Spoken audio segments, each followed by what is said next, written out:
Hi, everybody. Welcome to Busy Living Sober with Busy Chance and Elizabeth Gascoigne. I'm so excited that Elizabeth said yes to come on. Her company is Absence of Proof, and she's going to tell us all about her story. But we're going to get some, housekeeping out of the way, and we're going to give a shout out to our sponsors. SoberLink. Getting sober requires a rewiring of the brain. Instead of reaching for a drink, we have to learn how to reach for support. It can be hard, especially if you don't have something or someone to help you be honest.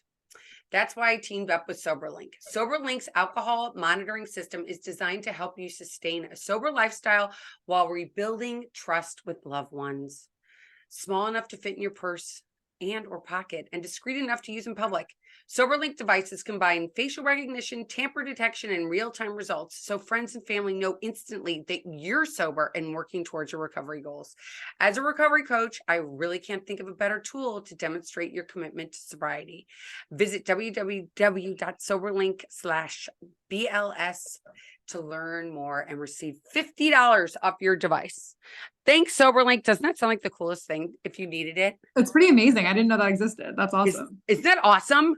I think it would be amazing, especially because I know so many people. They're like like their loved one don't believe them, right? They're like, no, I Yeah. think you've been drinking, and they're like, no, I haven't. So what happened with you? I'm so excited because you just started this company in 2022, and here we are in 2023, and you've been at Met Stadium. You've been on with Andy Cohen. For all my Bravo friends out there, she was on. Oh my God, what is it? Andy Cohen. What's the name of the show? It's Watch What Happens Live. Watch What Happens Live. That was so exciting. I saw that. And Andy Cohen's a good St. Louis boy like me, Cardinals fans, even though you're Met Stadium. Next time you're gonna have to go to the Cardinal Stadium. But tell us what it was like in 2022 and what brought you to where you are today. Yeah, so the company actually just turned one this past weekend, which was very exciting. I mean, I think the journey of absence of proof begins long before I ever started it. And I would say that probably begins with my own sobriety journey. And so I started drinking very early teens, high school, definitely a big partier. And I got to the point right after I graduated or kind of nearing the end of graduation, I was 18 and I was like, you know what? This is not serving me. And I'm not sure why I'm not in the place that I'd like to be in my life, but I know that drugs and alcohol are definitely not getting me closer to where I want to be. And so I kind of made this pact to myself where I'm going to stop and go completely sober for a year from alcohol and kind of just see what happens and what changes in my life. And I always joke that, like, surprise, surprise, it got better. Like, it's always like, alcohol is not good. No one's out there like, yeah, drinking alcohol is going to get you closer to your goals. But I think we are really good at making excuses for why we should continue to drink. And it's difficult to stop for a lot of people. And so setting that 1 year milestone was really helpful for me. And then once I got to that 1 year, I was like, my life is completely different in the best ways. I have way healthier relationships. I'm way happier. My mental health is relatively stable for the first time in my life. And so I decided to do that for 2 more years. And my life just got better and better. And then after those 2 years, I was in my early 20s. And while the pressure to drink was high in college, I felt like the pressure to drink in my early 20s was different and in some ways higher because it was now more socially acceptable. It was now bar culture and going out to restaurants and all of that. And so I wanted to try drinking in moderation. And I think I actually relatively successfully did. I mean, it wasn't destructive to my life in the way that it was when I was a teen. But again, it was that kind of notion in the back of my head that this isn't actually helpful. And so when I removed alcohol completely, all of a sudden I was in New York City, which is like such an epicenter for partying.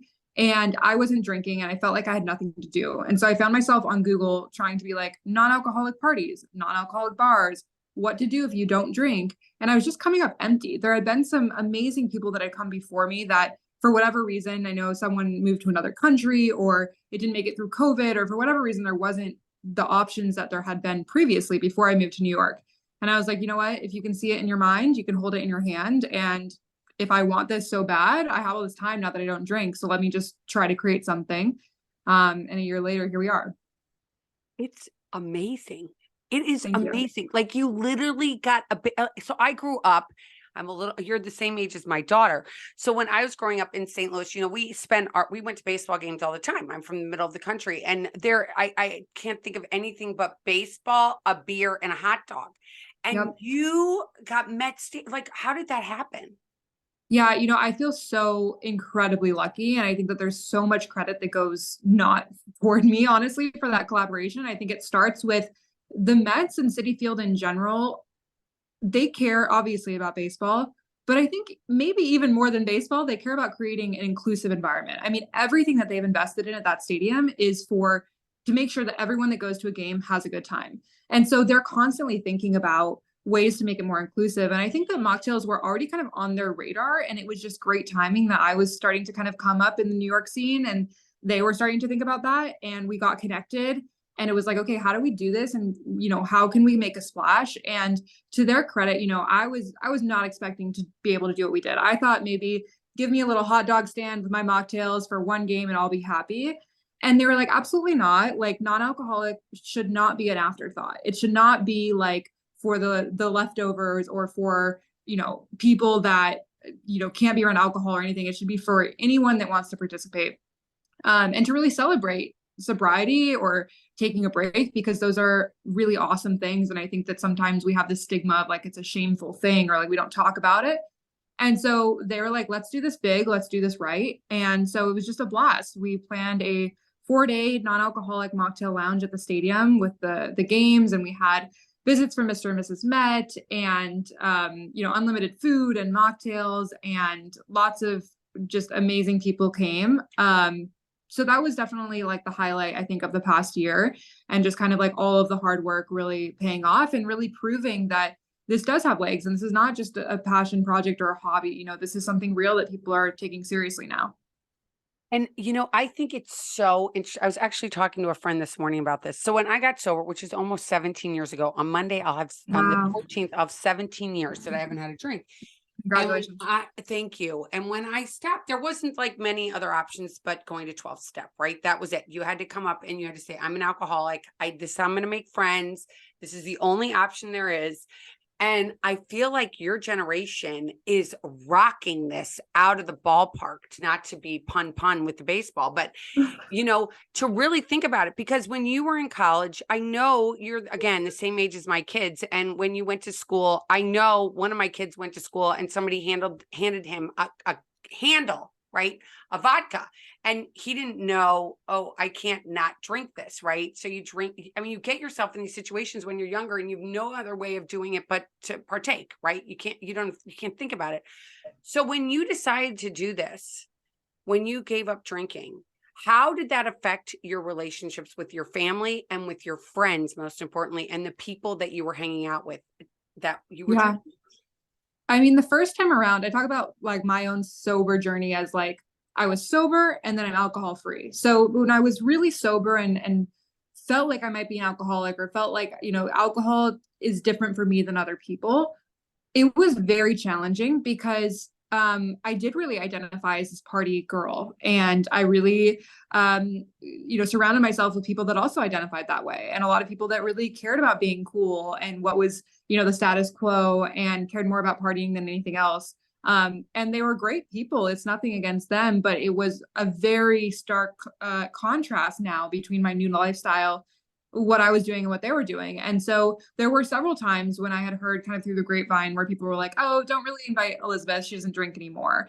And yeah, and it wasn't like they hated me or anything. It was just like, I think it was their own way of coping of like, that kind of makes us uncomfortable that she's sober, or we don't want to have to like, we don't want to risk triggering her or like this dance around me. And like, if I was like some delicate person, um, and then what I will say though is one, I got a lot of time back because I didn't have a lot to do. And so I really started investing in schoolwork, in hobbies. That was when I first started my very first YouTube channel, which is so funny because like my entire business blew up on social media now. So it was like the skills that I learned when I was first sober are now paying off financially, but also just in terms of like, reward and impact that I can make. And then I also really identified who were the people that were in it for the long haul. And what I will say is that the people that really stood by me in those times are still in my life and still really close friends. And the people that maybe our lifestyles didn't fit anymore, obviously wish them the best, but we're not in touch anymore. So I think it just really points out who's with you, regardless of what lifestyle you're living. I agree with you 110%. I mean, that's really strong for someone at your age to recognize, because so many people just feel like I have to keep doing this because I'm going to be a loser. I'm never going to be, and it hurts when you hear that somebody's like, they're not inviting me because I don't drink anymore. And I remember having those feelings. I mean, luckily for me, I was a mom, but you being the age that you are, I mean, it's difficult. And I think, Mhm. again, what you're doing is so amazing. I said to somebody again this morning, I said, there's more ways to skin a cat than just one way, right? We can't just think that there's only one way to get to the sobriety. And I had some young women on the show a couple of weeks ago, and one of them said to me, which I had never thought about, was that you go to business meetings and you drink during these business meetings, and you are Mhm. drinking during these times when you're making humongous decisions, right? Like with like AT&T, Deloitte and Touche, like big American firms, and you sit down and everybody's having a glass of wine, and I don't want to say that they're totally impaired, but you can't make really great choices, right? When you have had some cocktails. Totally. Well, it's so funny you mentioned that because before I quit to do absence of proof full time, I was in advertising sales. And when you're in sales, like 90% of your job is relationships and client entertainment, which all revolves around alcohol. And so that was really interesting because it's the same thing. It's like these are business conversations. Everyone's drinking, and then also if you're not, it's almost like this feeling of like, am I going to mess up this client relationship if I'm not drinking or make them feel uncomfortable? And there's so much unspoken about business culture and drinking. And one thing that's been really exciting over the past year is the number of like corporate events that we've done and like corporate happy hours, and how many people have come up to me. We bring like mocktails to their office and they're like, thank you so much. Like, we don't know how to say this, but like, we don't want to drink on a Tuesday night at the office. Like, that's not, but you don't want to, there's this added pressure of when you're at your workplace, you really don't want to go against the status quo because it could affect your how you're viewed in the office. It's so interesting, right? Because it's the peer pressure, and you're like, I'm giving myself peer pressure because I know I want to be healthier. I'm doing a marathon. I do drink too much, and I want to change my outlook. But everybody in the office is drinking, and now I feel less than because I'm not. Mm-hmm. Mm-hmm. Yeah. So having this, and now I have to admit, I don't drink a lot of mocktails just because of the sugar in them. I'm just going to be totally honest. I'd rather I have mean, definitely fair. Yeah. I'd rather have cake and ice cream. I'm just being honest. And but I hear that they're delicious. Yeah. I mean, we do get that feedback a lot on the sugar, and I'm actually on my own kind of like health journey right now. And so I've been hyper aware. I think that brands are starting to realize this is something that people want. And the sober curious or sober consumer generally is a pretty health conscious individual. So they are going to pay attention to sugar, processed things, et cetera. And so there are a lot of brands that are coming out that are very low in sugar, really high quality ingredients. So that's really exciting to see. And then also, you can make a mocktail that is lower in sugar. It's just going to be a little less sweet, obviously. But I prefer the more like bitter or complex flavors to like a sugary, juicy mocktail anyway. I agree. I used to make mocktail. This is like 6 years ago. I was making mocktails on my Facebook page, and everybody would watch me. And literally, That's amazing. I would, and then I stopped doing it for whatever reason. And now it's like the hottest thing in the world. But it's so cool. Has there been any negative feedback from what you're doing? Oh my gosh. Yes. Really?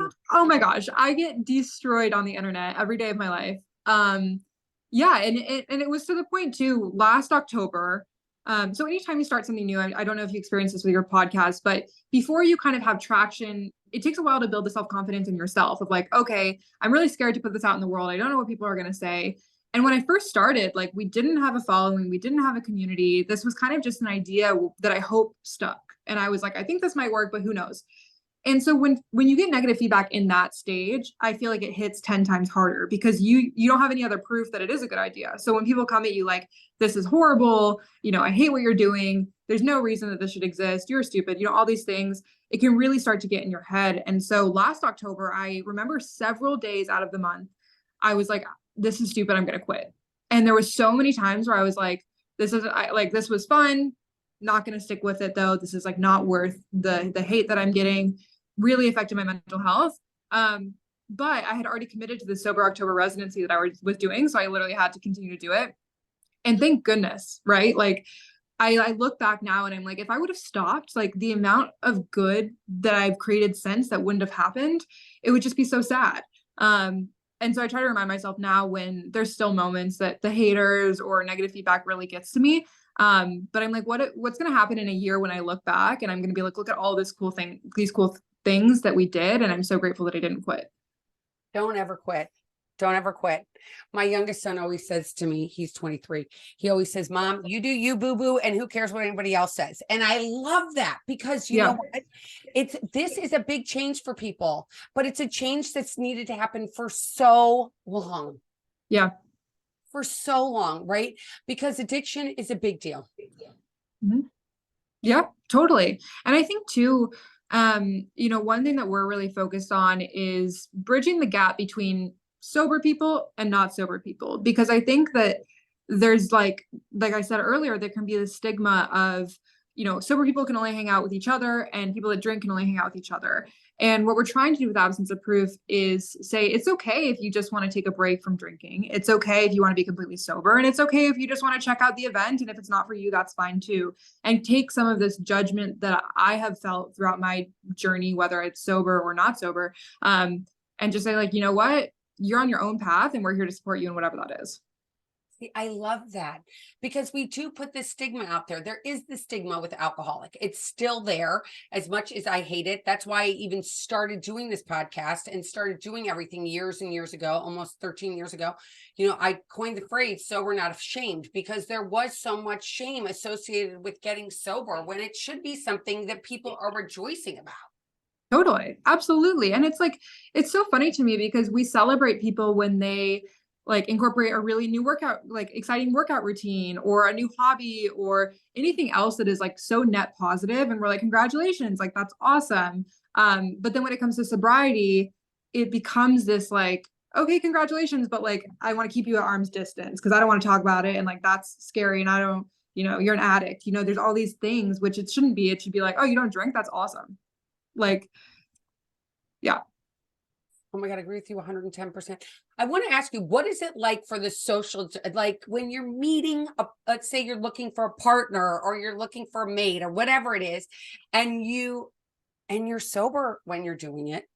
How is that for you guys as young people? I mean, the dating scene of being sober, because I met my second husband when I was sober, obviously, but how do you do it as a young person? Yeah. It's so funny that you mentioned that because we just finalized the date of an event that we have coming up. And it's going to be a panel on sober dating and sober sex, just like an informational, because we have so many people in the community. I'm not sure if you're familiar with Tawny Laura. She's writing an amazing book, and there's a lot of other like sober people. And I think that that's a huge question because in New York, the first thing that people ask is, do you want to grab a drink?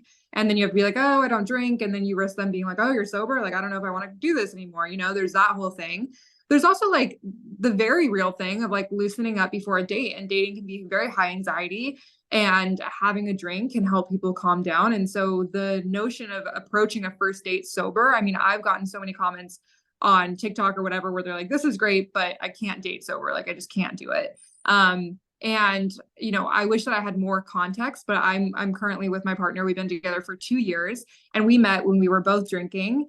And I'm very lucky in that we both kind of decided that this is not for us at the same time. We're kind of like talking about like health, and he's like, yeah, I really don't need to be drinking this much. And I'm like, I really don't need to be drinking this much. And so while he doesn't identify as sober or alcohol free, I don't remember the last time I saw him drink. So now it's like I have my partner, but I think what I will tell people is like practice makes perfect, whether it's for socializing sober, dating sober. The more that you do it and the more you flex that muscle, the easier it's going to be.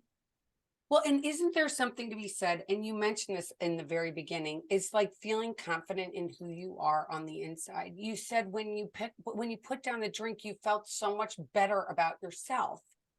Totally. And so much less phases me now. Like I just know who I am. And it's kind of like, not like take it or leave it in a negative way, but like I'm not going to apologize for who I've worked really hard to be. And so what's ironic about that is I now have a way more diverse, way more amazing, supportive friend group of people who live completely different lifestyles from me, but they are also standing in their truth. And so we can kind of both look at each other and be like, this is awesome. Like you do you, and they can look at me and be like, you do you. And it's just really beautiful when you have a group of people who all believes they're just really proud of who they are.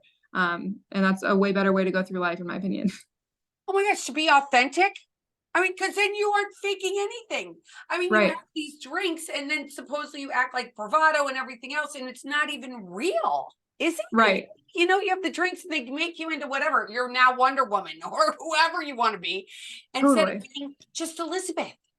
Absolutely. Well, and what's so funny is like, I remember when I first stopped drinking, I was like, oh, this is going to be hard to be around people that are drinking. Like, I'm going to want to drink. And what's so funny about that is it made me want to drink way less because I saw how people were acting when they were drinking. And I was like, oh my God, that was me. Like, how embarrassing. Like, I was like, I can't believe I acted like that. And so it really turned me off from drinking even more.